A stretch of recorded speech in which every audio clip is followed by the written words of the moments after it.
You ever wonder why your team waits for customers to call instead of going after more business? So in this one, when I say customers, I'm talking about existing customers. So these are people that have bought from you in the past. And this is a pretty big problem because I think a lot of times when it comes to existing customers, people are afraid of being pushy, right? They've already bought from us, they like us. Let's not try to be too salesy. Let's not try to just push more product, more services, etc.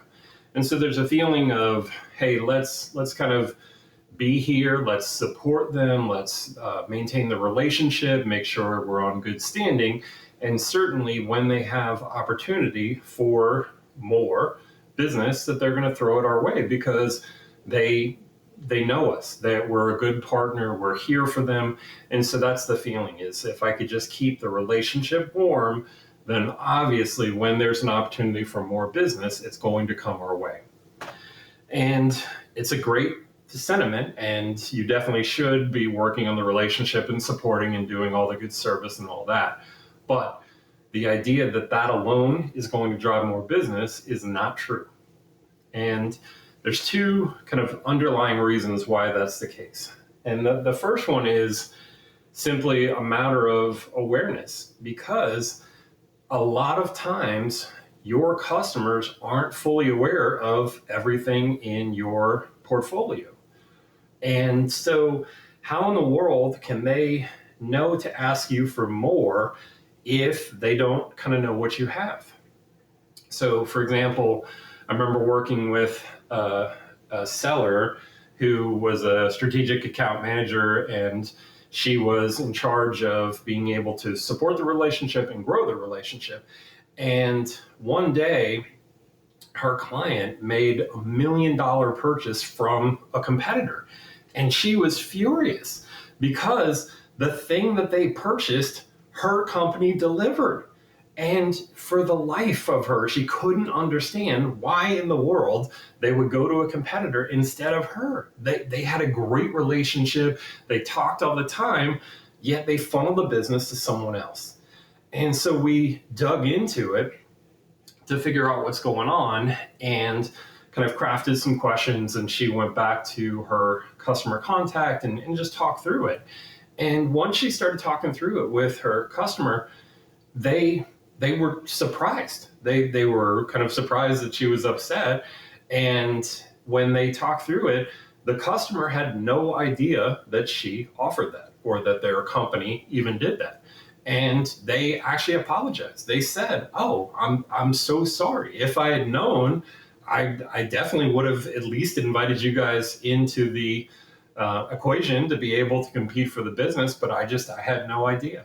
And so a lot of times people feel like, hey, they know what we do. It's on our website. Maybe the initial sales pitch you did, you put up a portfolio slide and it had all your stuff.